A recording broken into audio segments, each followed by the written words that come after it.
You too, what up?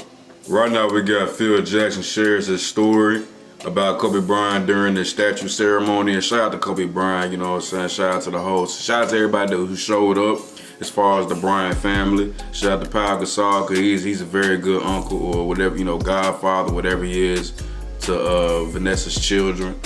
I don't know every single daughter's name. You know, I know about Gigi, of course, but you know, just shout out to Pau for being there and just, you know, staying true to his word and just being a real nigga. I mean, I ain't gonna sugarcoat, just being a real nigga. You know what I'm saying? Being your brother's keeper. And I'm gonna say a little thing about LeBron. This is another reason why, you know, I feel like, you know, LeBron a little bit shady. Like, it's not necessarily that I don't like LeBron, 'cause I like LeBron. I appreciate his greatness, but it's more I don't like his fans. I don't like how the media just be on that nigga's sack. And then sometimes, like, things like sometimes when he be pulling shit like this, like he ain't go to Kobe's funeral.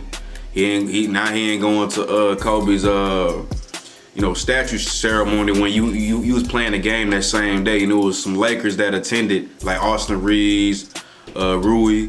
You know, they made time out of their schedules to do X, Y, and Z. And for people to be like, man, LeBron has a life. Hey man, it's really simple. It's very simple. You make time for what you want, and that goes for everybody and everything in this world. You make time for what you want. You make time for what you want to do, and it's that simple as that. That is that. But you know, Phil Jackson, even though he used to talk shit about Kobe, and you know, Kobe Bryant, my childhood hero. Like, he's everything to me. You know what I'm saying? Like, if he would have been alive today, he probably would have did a podcast. I mean, I don't know, but you know, it's just unfortunate because, you know, and Kobe Bryant was highly intelligent. You know what I'm saying? Like, he was so smart, and I know he would have been definitely would have been one of those voices for the new media. You know what I'm saying? He might not necessarily would have did a podcast, but he definitely would have been everywhere because everybody wanted to talk to him. Everybody wanted to pick his brain. Everybody wanted to get a little bit of insight when it came to his mentality. That's just the kind of nigga he is. You know what I'm saying? So, but LeBron, you know, and then you know, after the game, you know, some reporters was asking the questions. He was kind of dodging them, talking about, you know, I mean, the reporter did also ask about, you know, how he feel about the Lakers. What could they do to stop or whatever, stop the bleeding or whatever the case may be. But he didn't address Kobe Bryant's statue at all, and it was just crazy to me. Well, I'm not surprised, but it's just unfortunate on LeBron's part. I mean, he just, you know, hey, it is what it is. But let's go ahead and get into this shit though. It just, Kobe Bryant's story is unmatched. You know, for being the kid coming out of high school, had to earn, even, his coach really wasn't fucking with him his first couple of years. He had to earn his way up to the starter position, finally developed into a superstar, was with Adidas, had his own Adidas shoe. Then he had, people was calling him cocky, he's show offish, he's standoffish, he's to himself, he's introvert, he don't wanna fuck with nobody. The whole time he just serious about his craft. And he was young, so he couldn't go to no club or nothing. You know what I'm saying? So what he did was he locked in with himself, you know what I'm saying? And, like me, like when I be at work, I really don't be all the motherfuckers' faces smiling. I mean, if you talk to me, I'll talk to you, but, really ain't talking about nothing, so I ain't finna be, like my boss, not my boss, I don't say that shit. My supervisor, he came up to me, it was like, man, people be asking me, why you don't smile? And I be thinking in my head, like, motherfuckers just really, real deal be, like, in your premises wondering in their head, like, why this nigga don't smile? Or why this nigga don't do that? Why this nigga, like, why am I coming across your mind in the first place? But, losing his endorsements for Adidas, having to reinvent himself, the players, a lot of the players fuck with him, but people on his team necessarily didn't fuck with him because he was to himself, you know what I'm saying? And, you can say he was kind of blackballed a little bit, because when it comes to getting the MVPs and getting certain accolades, your storyline has to be on point. People have to fuck with you politically, and you just got to be a favorite. You know what I'm saying? That's just how it is. Cause he should have at least had 3 MVPs, at least. You know what I'm saying? And Phil Jackson was writing books about the nigga. You know what I'm saying? A lot of motherfuckers talking about how he won his rings with Shaq. Like, my God. So if Shaq would have continued to stay with Kobe Bryant and Kobe never got the Finals MVP or whatever, then what? he wouldn't even be a top 20 player. You know what I'm saying? So, you know, he just can't win for losing when it comes to certain individuals. But when I look at his career, it's just GOAT material to me. You know what I'm saying? He reinvented himself. You know, signed with Nike, went to 3 finals straight, won back to back with 1 All-Star in a very heavy Western Conference and playing the best Eastern Conference team with the Celtics, you know, so. But I want to hear what Phil Jackson got to say, even though Phil Jackson be rubbing me off the wrong way when it comes to his stance on politics, when it comes, like, he was talking about how he don't really watch the NBA no more because they, you know, the bubble, it was really about, you know, bringing, you know, Black Lives Matter and stuff like that, you know, which that's just a phrase to me.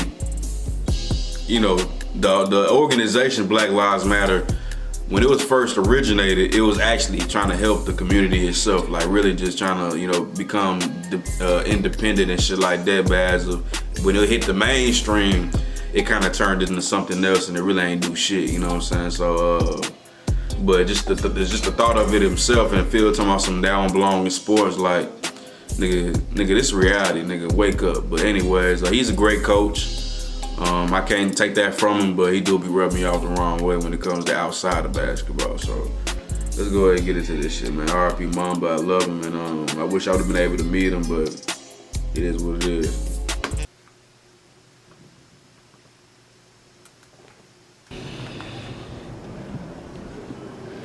Vanessa, Laker management, Buzz family. And also Phil Jackson, the type of nigga to live off the grid as well. And those players that have played championship games for the Laker uniform. Will you stand up in this audience, you guys that have done that, and were teammates, some of you, with Kobe Bryant?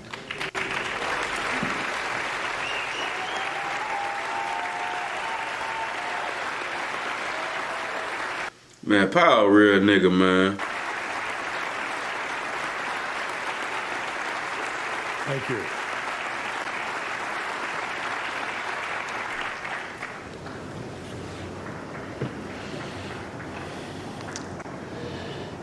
I had an initial talk when I came to the Laker organization. And as I get older, I relate to the nigga Kobe more and more. Like, people real deal don't like you because you're naturally yourself.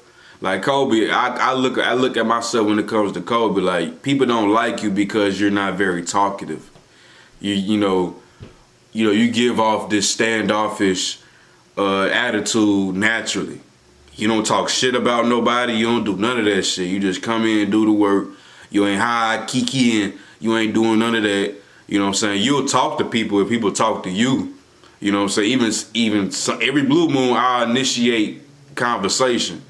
But it ain't nothing to talk about. And I know for a fact that the majority of the time when you talk to motherfuckers at work, motherfuckers ain't talking about a goddamn thing. So, and another thing, I ain't finna be smiling in motherfuckers' faces and a whole bunch of grown ass niggas' faces, like, and we ain't friends, like, you know what I'm saying? Like, it ain't got nothing to do with being mean. It's just, nigga, it's just crazy, man. I fuck with Kobe, and it's crazy. And Jerry West had provided a room for Kobe to meet with me. It was private prior to the ceremony, and he talked about the fact of how many hours he had watched the former team that I coached play basketball. And he was ready to step into that, and he was ready to win championships. He was 22. Now, I have twin boys that are exactly a year younger than he is, 21.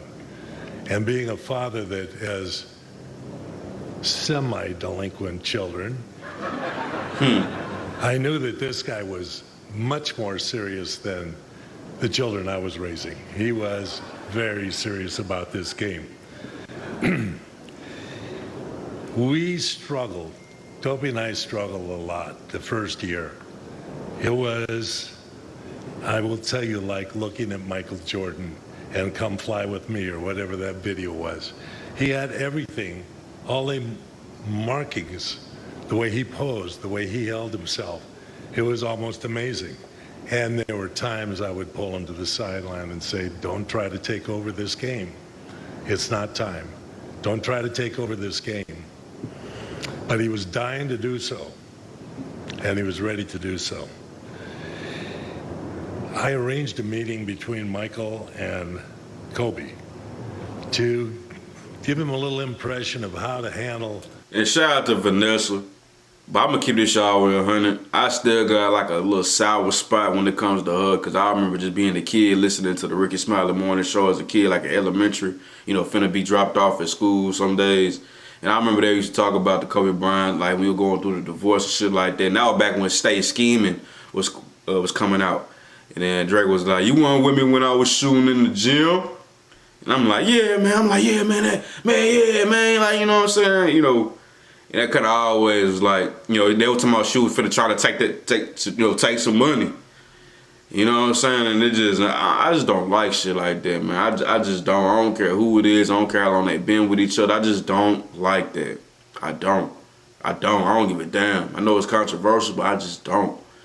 But shout out to Vanessa, because she's holding this shit down while he's gone. But I'm saying, I still got them feelings a little bit from the back in the past when I was growing up. So I tell y'all the real basketball system that relied on passing the ball to available teammates and wanting to go one-on-one with this guy in front of you.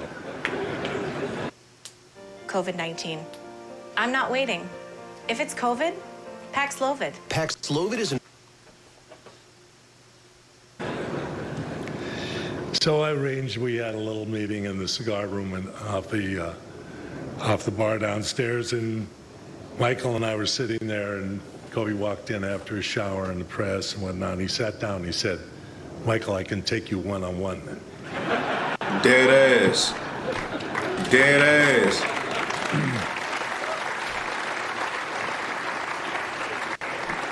And Michael said, Darvin Ham made time, even though he was on a hot seat, like, man, he might get fired. I forget his name, but I know him. He was talking about the story how he thought Kobe Bryant, how he thought he dished him, like he put him on the bowl. But Kobe was talking about 5:30 in the morning, 9 p.m. in the morning. And he was also part of the Cleveland Cavaliers. You got Austin Reeves. Shout out to Austin Reeves, an Arkansas native. Rui right here. So, Bryant, I don't know, man. Maybe he was outside doing, maybe he was watching it from his, I don't know, man. It just seems like a pattern is occurring. "Well, I think you might. I'm 37, you're 22, right?" But that was part of his growing up years, and his teammates would come to me and What? That's probably say, "Kobe never goes you out shit? with us. He's always in his room, he's watching tape, he's doing this and that, but he's not really associating with us." And so I pulled him aside and I said, "You want to be captain of the team someday, don't you?" And he said, "Oh, I should be captain now." facts. I said, "Kobe, you don't associate with your teammates.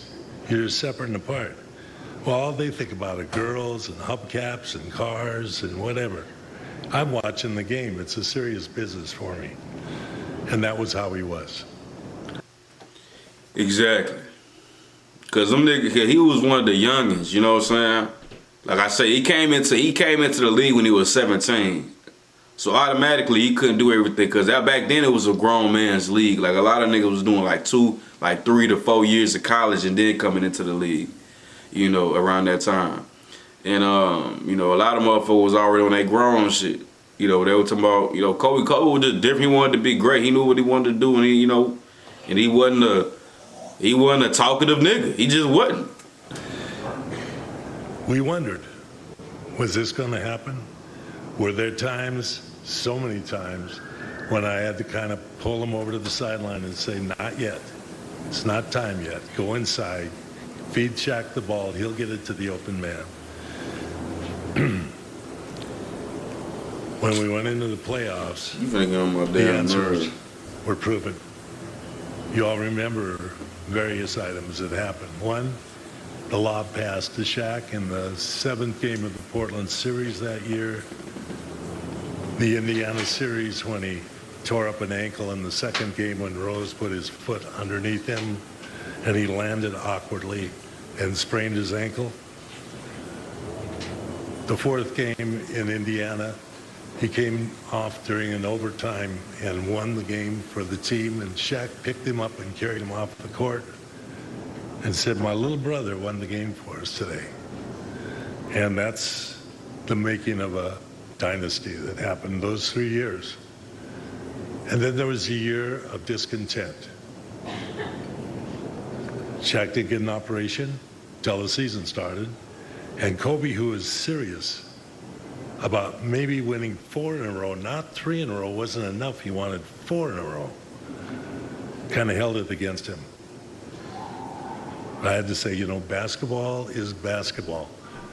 And you have to play the game with what you got and how you come to the understanding of what your team's going to be in this particular year. The 5th season, we went to the finals, 4th time in 5 years. Difficult year.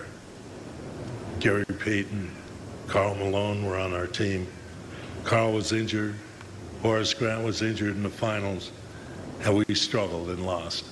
Devastating loss. Most devastating thing that you can do as a coach is survive after a loss in the finals. I don't know if players feel the same way, but I'd had it happen both as a player and as a coach, so I know the intensity of it.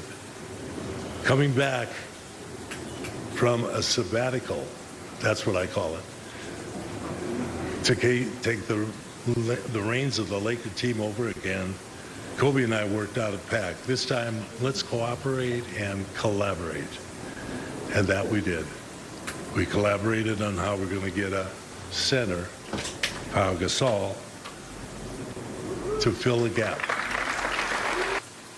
Hey, cover girls, plant power. And those, it's a game hate these changer. fucking Introducing ads, the man. ultimate plant-powered mascara, Cleantopia, 300% extreme lush volume. Now in dramatic ultramarine black. Cleantopia mascara, ultramarine black from CoverGirl. And those teams, when Shaq left, they were complete garbage. And the Lakers really wasn't gonna do anything. We really wasn't gonna do anything. That was the trend. Shaq done won a championship. Kobe's putting up these godly numbers, and they still ain't making no type of moves, no significant moves. And it took for Kobe Bryant to be like, man, fuck it, bro. I want to get traded. And then they finally brought in Pau Gasol. And that's all. They only needed one move, one major move, and they won 2 championships. Come on, my nigga.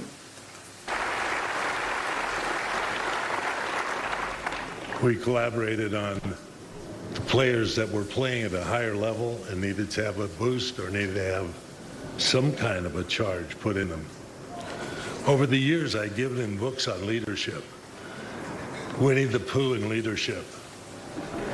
That's right. And the Tao of leadership. And Kobe absorbed them, and that initial feeling of how much better am I than my teammates would always kind of survive and surface and come to the edge. I don't know if you remember this, but he scored 50 points inside of 3 quarters one time against Dallas. I benched him in the 4th quarter. A lot of fans didn't appreciate that, but we were up by 25, 30 points, and I said, no, that's enough. We're going to win this game, and we're going to save some motion for another game on another night. But the night he got 81, we needed all those points. Exactly. And I watched that shit countless times growing up, my nigga. Like, it wasn't like that was just blowing them out the water. Or they was getting blown out. Well, they was getting blown out, but he brought them all the way back, and then they won the game. Like, bro, that shit was second to none, bro. You know what I'm saying? They were running a zone against us, and we devised a little offensive system that would exaggerate Kobe having a one-on-one opportunity with either power forward, small forward, or Jalen Rose. He ate that up.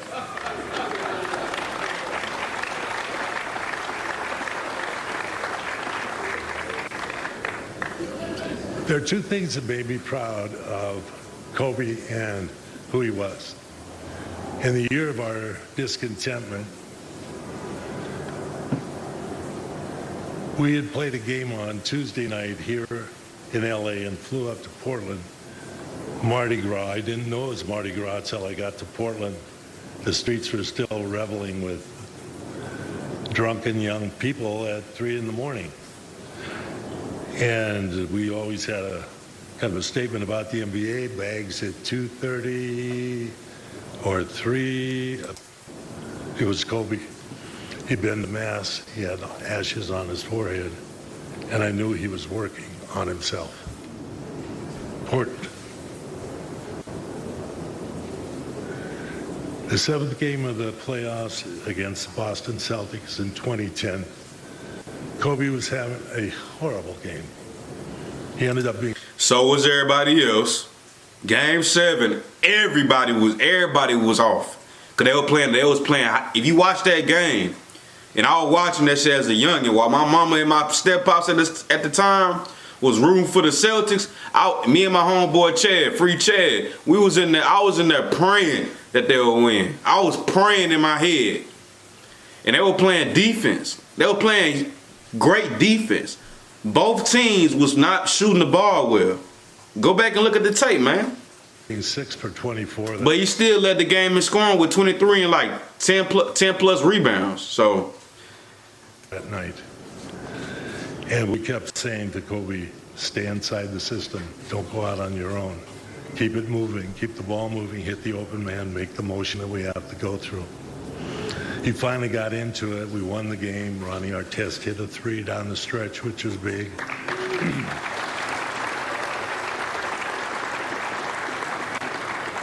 Sasha capped it off with a couple of free throws that were down the stretch.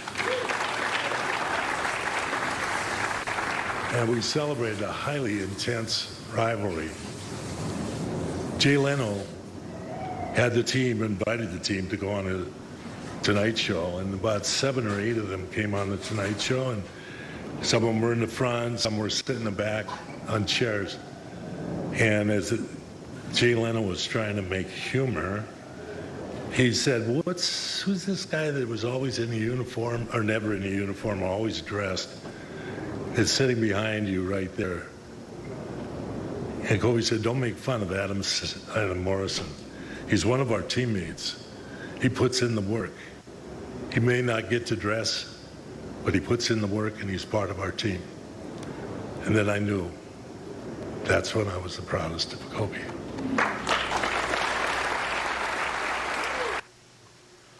yeah, I agree. So he was a leader. He was a leader who led by example, putting in the work, coming early, staying late, doing whatever was necessary to get the job done each and every day to work on himself. But he was like, okay, I'm gonna do this myself. But as he, when it was the 24 days, and he was like, man, leadership as far as like, trying to bring everybody together. That's what Kobe had to learn. And, he was still the same cold-blooded, stoic, standoffish nigga, but he was more like, man, come on, you want to work out with me? Come on. Hey, man, follow me. So he just want no key, ha, he wasn't that type of nigga, man. I love him for that. And long live Mamba. This statue was long overdue. And honestly, how I feel about the statue real quick, I feel like it could have been better, I ain't gonna lie. The 81 points is a very symbolic performance of him, but that's honestly, they should have gave him a way better statue. Like when he did, I feel like the statue should have been when he was doing that windmill with the afro, or it should have been the statue when he was doing this with his jersey and shit, or when he was doing this. That shit would probably have been cold right here. It could have been those 3 options, but it is what it is. And shout out to Kobe, shout out to the whole Laker organization, shout out to Paul Gasol for holding it down. And y'all like the video, man. I'm out of